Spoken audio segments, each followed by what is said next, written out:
Thank you, Governor, and thank you, everyone, for having me here today. I can't emphasize more the 3 points that the Governor continues to share with you, the public, but also with those of us here at the state, and that is assessment, testing, and the final step that we're moving into is contact tracing. Contact tracing is absolutely important to make sure that we're taking a proactive stance on how we are monitoring and supporting people who have the potential to have COVID-19.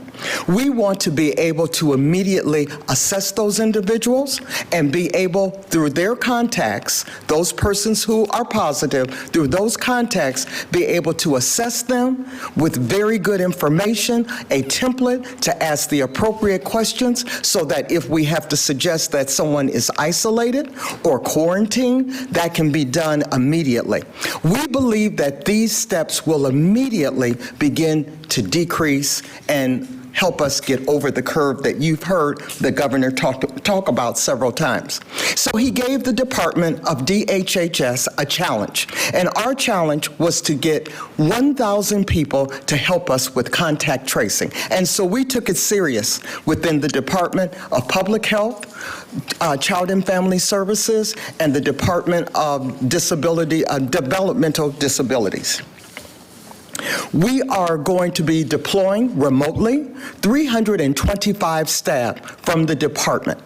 Currently, we have identified 225 staff that are being trained today, and I had an opportunity, Governor, to listen to the training, and it is awesome. We have wonderful, wonderful epidemiology staff that are working with our staff to make sure that they are asking the most appropriate questions in a timely manner, taking that information on a template, uploading it into our computer or into our surveillance system to make sure that we have real-time data that then begins to help us not only quantify what and how the steps we need to take to make sure that we're keeping the citizens of Nebraska safe, but also guiding us on what public health strategies are needed in those communities.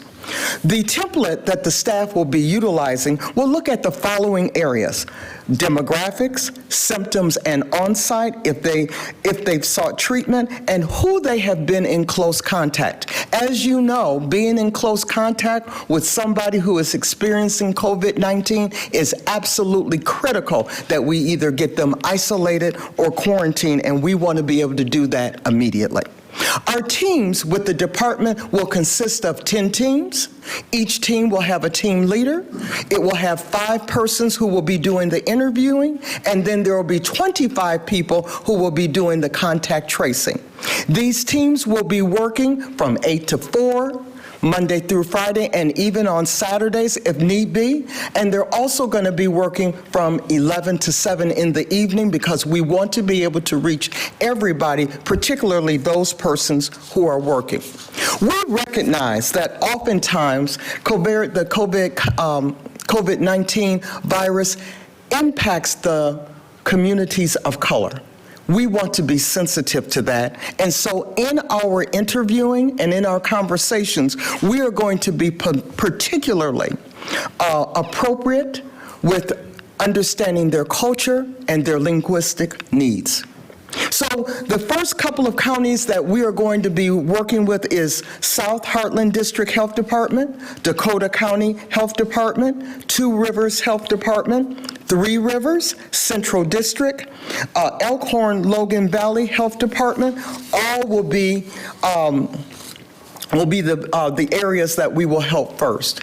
So as you heard the governor say, we will not be going in just to do the surveillance or the contact tracing, but we will be embedded in the health departments because we see our role as a role of helping the health departments do this very vital and important role, and that is gathering information so that we keep the citizens of Nebraska safe.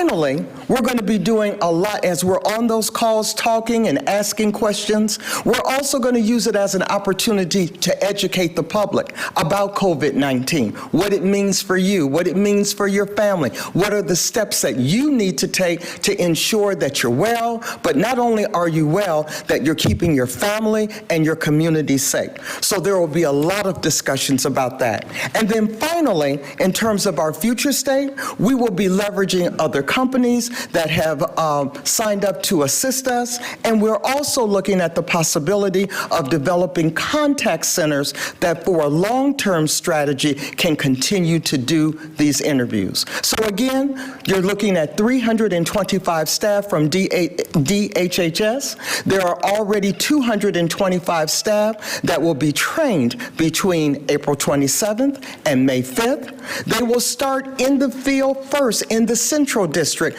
on Monday, April 27th, and then we will be going throughout the 6 counties that I mentioned to you earlier to provide support all the way until May 4th. We anticipate that our participation will be as long as 30 to 60 days, but we know that the health departments have personally told me that they could benefit from our help.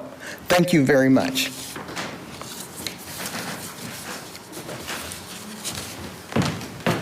Great. Thank you very much, Danette. I appreciate it.